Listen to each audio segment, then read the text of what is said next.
Welcome to another episode of the Long Distance Friends podcast. My name is Liv. How are you? It's been a while. It really has. And I want to say, first and foremost, oops. It's been an interesting couple weeks. There was, I think, a lot of just like public turmoil that, like, I get stressed out easily, to be honest. And we had the election. That was absolutely crazy. I think no matter what way it went, it would have been absolutely fucking crazy. So that's fun. And that was just pure chaos, I feel like, for a couple days on the internet. Like, I logged off of the internet for a couple days just because people on every side were just a lot. And I just wasn't in a place that, like, I wanted to see it. Like, it was just adding to my stress. Like, there's just it's that time of year, you know? Like, I'm recording, this is November 13th, which I totally planned on posting another birthday episode because how lucky am I? That's been such a phrase recently. Shout out Brianna Chicken Fry for owning that shit. My birthday was the 11th. Happy birthday to moi, the big 2-5. Okay, it's finally, like, not an embarrassing age. Like, I'm finally an age where I feel like it's not embarrassing to be like, oh, I'm 24. No, I'm 25, right? I'm mid-20s. Like, it feels more professional to be 25 in the workplace than it does to be anything less, you know? And, like, that's kind of hard being in the, like, field that I'm in and the roles that I'm in, not including here. Like, here I can do whatever the fuck I want because you guys love me and accept me, and also I am my own boss when it comes to this podcast, right? But in, like, the professional environment, it's tough to be young. You know, like, first it's everybody wants you to have a certain amount of experience, but then you add on the fact that, like, oh, okay, well, I have experience, or I'm getting that experience, but I started my quote unquote professional career at 21. I started working when I was 14, you know, like, I wasn't even legal to work. I mean, I was, but it was like, she can work for 1 hour with a break every 15 minutes, you know, like, crazy regulations. And it never really fully registered to me that, like, I jumped in soon, you know? Like, I can't get that time back. I can't undo the time that went into working. And also those jobs, like, yes, it gave me, you know, quote unquote experience. It helped me develop the skill set of, like, customer service and talking to people and all of those things. That is absolutely wonderful. I would not trade that. But, you know, there were other things that then it stunted kind of, I think, my social development with people my own age because I was spending all of my weekends working, you know? And so now, as an adult with a career where I wake up and I go to work every single day, you know, I look back at my youth and I'm like, oh my God, I don't feel like I appreciated it enough. And I feel like that's every aging person's statement is, you know, as a kid, you work so hard to grow up, and I feel like 25 was that magic number for me. You know, I had when I'm 25, I'm, you know, going to be married. I'm going to have kids. I'm going to do this. I'm going to have, you know, the house with the big backyard and the dog and all of the, you know, fantasy things that we're told are important and are the things that you should aim for. And, you know, I don't have those things. I'm on track for them, but getting to realize that, like, I get to do whatever I want, you know? I finally am of an age that I feel like my life has begun, you know? I feel like up until this point, it was just preparation, and I feel like 25 is where your life actually begins, you know? Because you're fucking stupid up until then, right? Like, your brain is still forming, you don't know what you're doing. You never know what you're doing, right? You don't know what you're doing for your entire life. But it just, I don't know, there's something about it that I feel very excited about. I feel very grateful for. You know, I think there was a couple years that I was like, I mean, do you even make it that far? Like, I have just no idea. And so I feel really excited. Like, I feel refreshed. I feel like my life has just started. I will say the day after my birthday was so stressful because I, like, came into work and was like, oh, I have 3 million things to do. I haven't recorded a podcast. I have not gone to the gym in like a week because I genuinely have not had the time. I wake up at 6 a.m. I have the thought of I could go to the gym at 6 a.m., but I am exhausted because I've gotten 5 hours of sleep, and then I have a call for, a volunteering event that I'm doing, or a call with a career coach or with a potential mentor, or all of these different things. And then I go to work and I'm there until, between 8 and 10:30, and I come home and I go straight to bed and I am exhausted. I'm mentally exhausted. It piles on.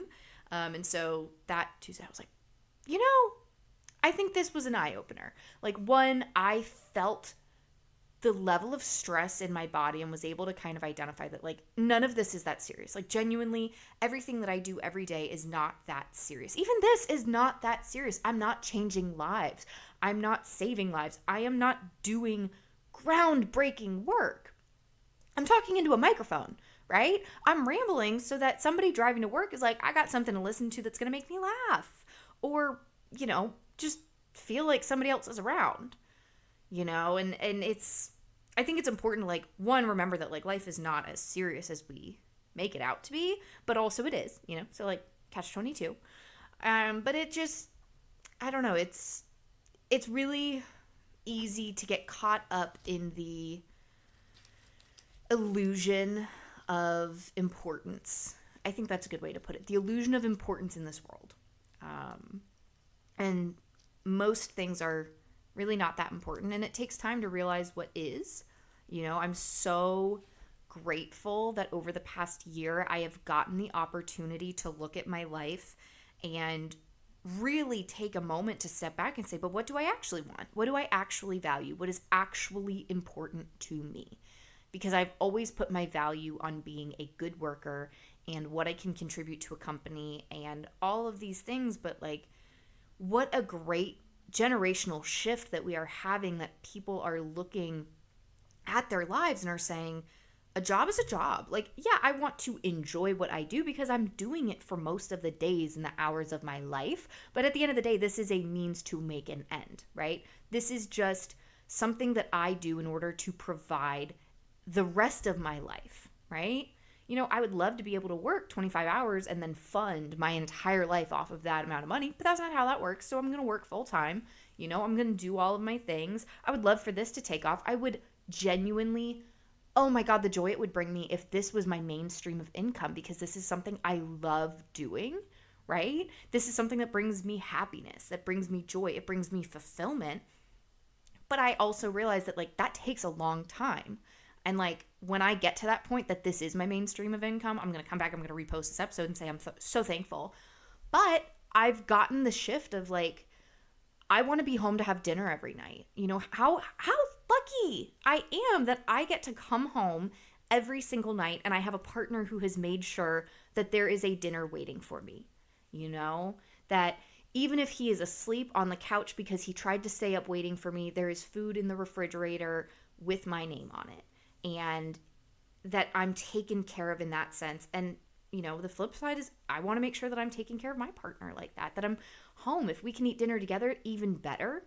But, finding those ways to have more of those meaningful moments, that fill my cup and fulfill me, because life is too short not to prioritize the people and the things that you love, right? And it is hard to, shift to that mindset when you are living in survival mode. But eventually, that shift needs to happen, So fun. Sorry for that introductory ramble. I did want to talk about my birthday a little bit and what I'm calling in this year. This 25th year, I am so looking forward to so many things. I am looking forward to maybe a career change that provides me more money and less stress, right? So that I can have more of that fulfillment, more of that time prioritizing my life outside of, the career. I am looking forward to making more memories and building a stronger relationship and foundation for the future with my partner. I would love to get engaged, but also I realize that we've been together for 9 months. So I don't think it would be unheard of. I got to put that out there. I don't think it would be unheard of for a year from now to be like, we are engaged, right? But I also realize that like it could be a little longer. Like, would I like it to be longer? No. Let's be fucking real here. I would love to get married next year, but also I want the time to plan. So, we'll put a pin in that, okay? We put a pin in that. But I would love for that to happen. So I'm calling that in regardless. I am looking forward to finishing a lot of, the house projects. I finally lit the fire under my ass to really get things taken care of. Oh my God, that's part of why I was so busy. I had to get a plumber in to fix a bathroom that has been not fully functioning since I moved in, and I did not fix it immediately. And then they went through, they did the thing. He was like, these pipes have not been used in clearly a long while. Like, I think this was a flip and they just like have not used it, but like, you might want to keep an eye on that. And I was like, oh, that's crazy. I have not used it for 2 years. I did it to myself. I am so frustrated, but also like, how was I supposed to know? I'm just a girl, right? I am just a girl who tries her best. So there's that. My birthday itself was lovely, went to work, did the things. I have a lovely boss who, was like, leave early, come in early, go home, spend good time with, your people.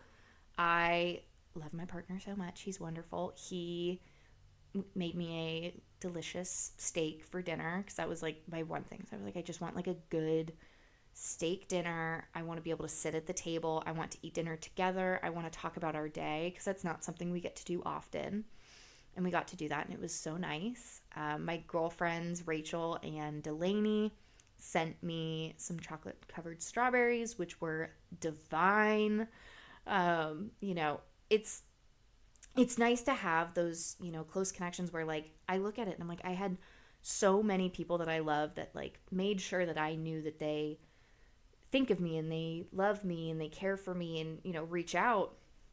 And then I find it funny that people that, clearly don't, but they do reach out and are like, oh my God, I remember when you were a kid. And I'm like, yeah, like, okay, like, fuck off, And I will say there is like a little bit of anxiety, I think, that comes with birthdays of like, one, I am someone who like, I fully am like, I have no expectation, but I have hope, right? I have hope of being pleasantly surprised or, something I didn't see coming. And that's maybe a toxic trait, but like painfully hopeful, right? And I don't necessarily think that there's anything wrong with that, but I do try to not be as hopeful because it sucks, to think something's going to happen, then it doesn't, right? So I just try not to have any expectation, which works pretty well. I do need to talk about the fact that I have fallen victim to TEMU, okay? I did it. I don't understand. Okay, so I want to talk about this. I don't understand TEMU because it's like you come in and it's like you get 7 free gifts with this purchase. So like pick them out and now pick out the things that you're going to buy and then do this and then do that. And so like I did that and then I looked at the order and I was like, wait, I thought I was getting like these other things, but only some of them I don't understand, right? Like if I didn't pay for it, is it not going to show in my orders? Like what is the deal? Or is it like you're picking out these, quote, free gifts that like over the next 7 days, I have to make a purchase every single day. Cause like, fuck you, TEMU. I'm not doing that. Okay. But also the shit that's on there, I'm like, I kind of dig, and like, you know what? It's cheap. I'll take it. Like I bought some Christmas PJs, right? I bought my Christmas PJs off of TikTok Shop, and then I bought a pair off of TEMU, and both are surprisingly decent quality, right? Like the TikTok ones are kind of soft, and they've gotten softer after I've washed them, because when I first opened them, they were kind of stiff, and that's, fine. They stand up well. They held in the washer. The shorts are a bit short, okay? And maybe not made for somebody with the hip width that I have, And that's fine, you know. This is great for somebody who is a bit narrow in the waist. I'm not, so they look a bit short. And these were ones I was planning on bringing on a family trip. So maybe not. And my other pair that I got from Temu are like satiny, which is so nice. And they are like relatively decent quality, right? And are quite nice. They are silky, they're white Christmas themed. It's one of my favorite Christmas movies. So I think those are going to be the ones I wear on Christmas Day. I have Christmas Day kind of planned out in my head.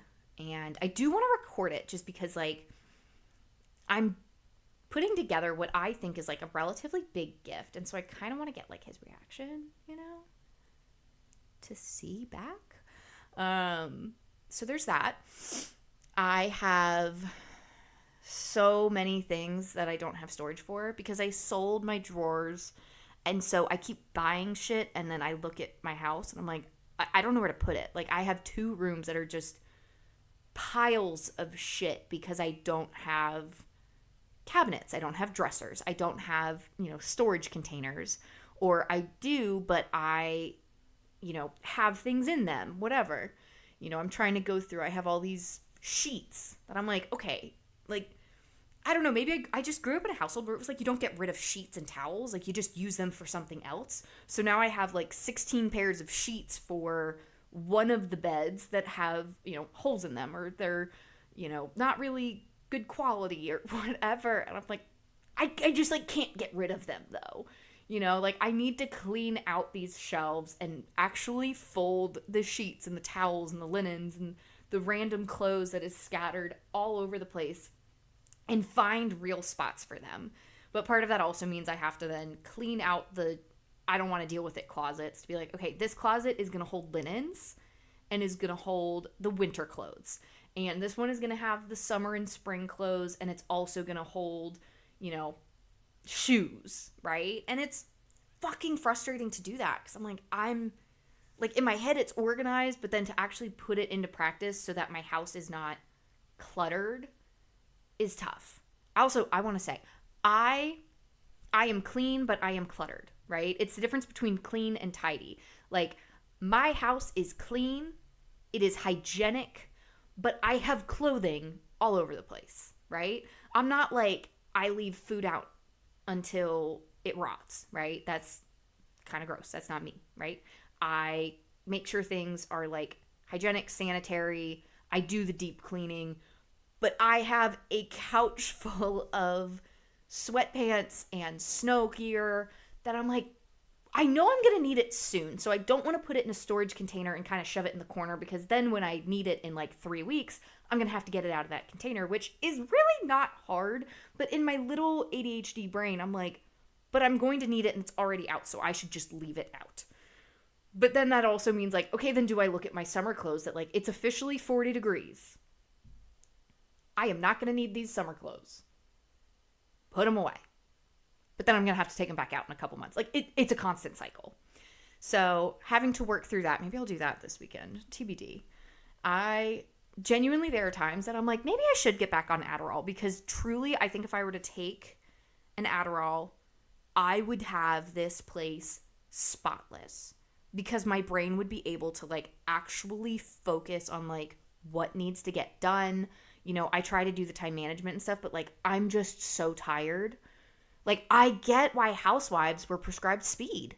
Truly. Like I know that's maybe fucked up of me to say, but like I think my life would be changed if I was like just fucking bouncing around doing stuff. Like that's why.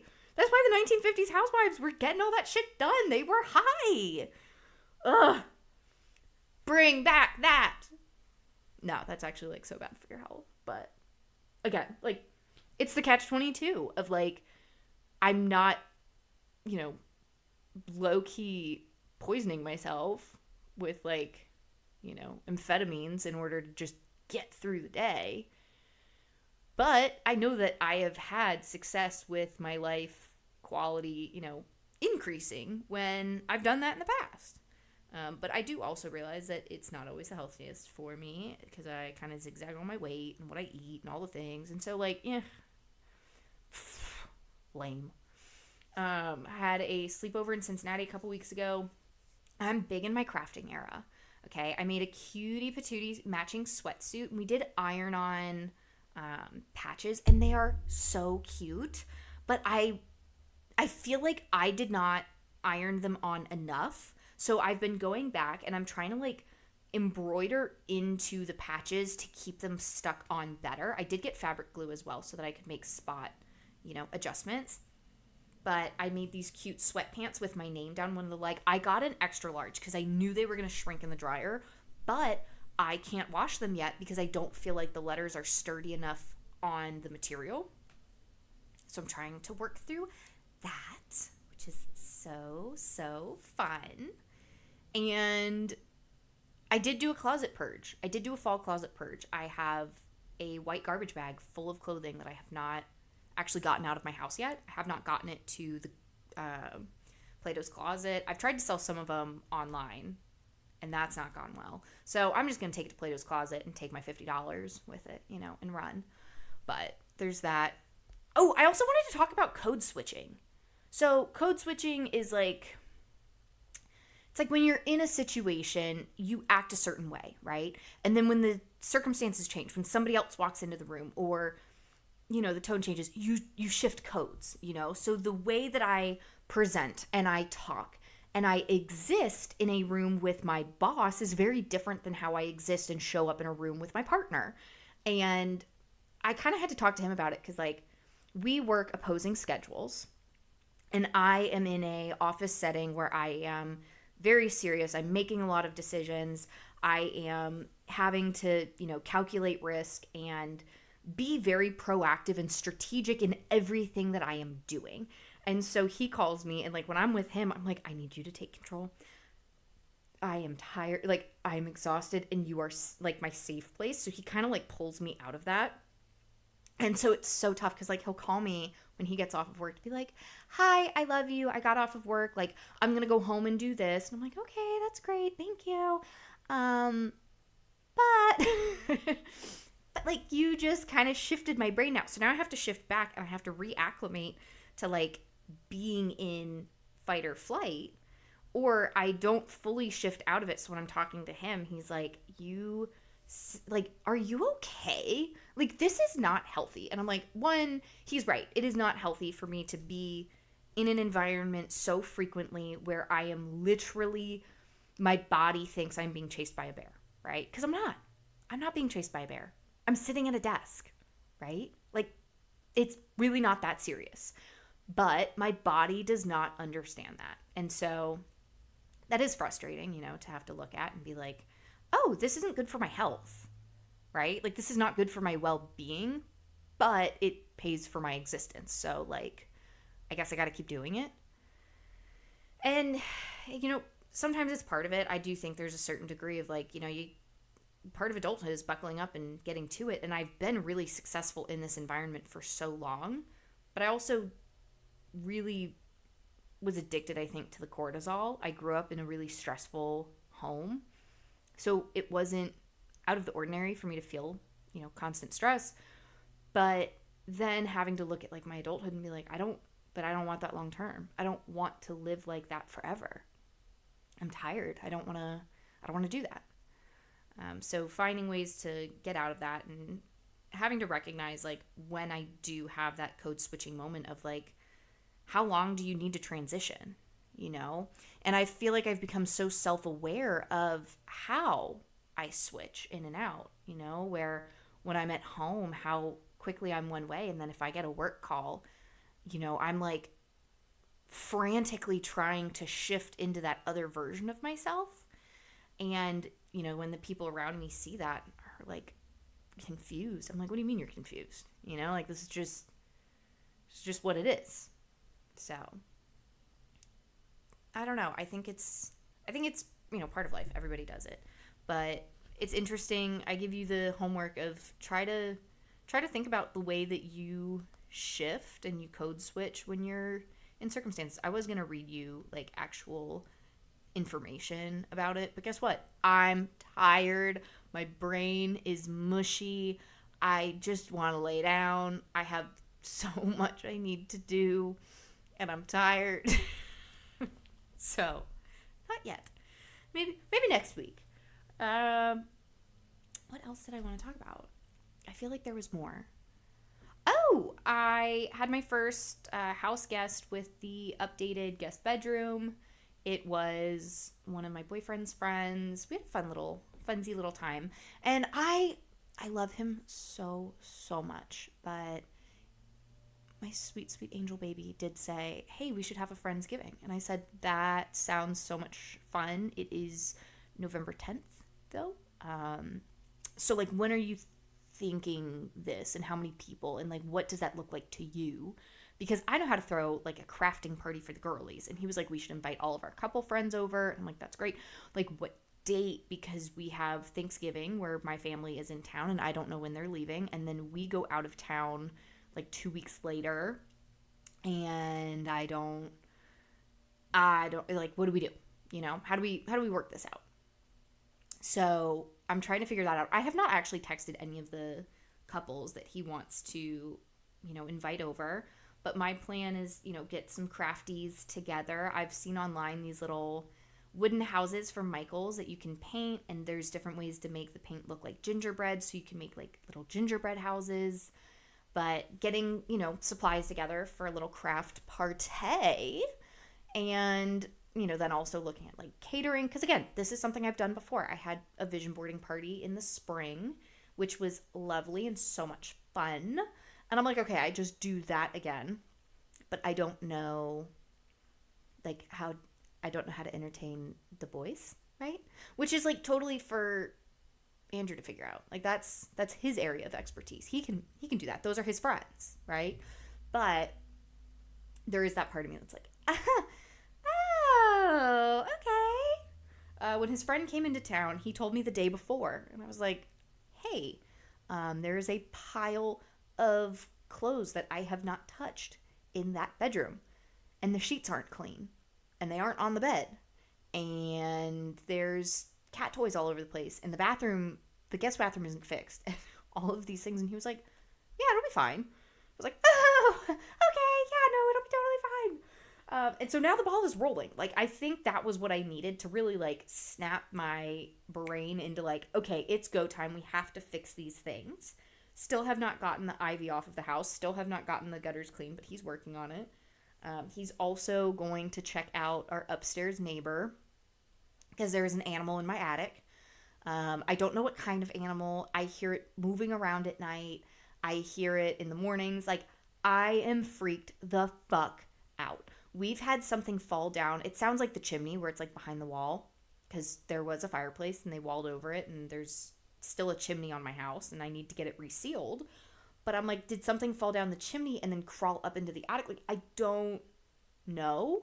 But then there's the other side of me that's like, oh my God, I hope it's not making a nest to like give birth. I hope it didn't like go to the bathroom in my attic. Like, all of these things. I'm like, fuck. Do I call someone to come get them out? Like, what animal is it? Can I call animal control? I don't know. So if you know how to handle these things, please let me know, okay? Because I genuinely have no idea what I'm doing.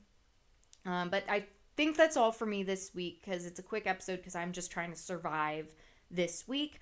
I love you. Be kind. Be caring. You know, I don't know. Leave feedback, all right? Like, subscribe, share this with a friend. Help a girl get monetized so she can quit her day job, okay? I love you. Thank you. Bye.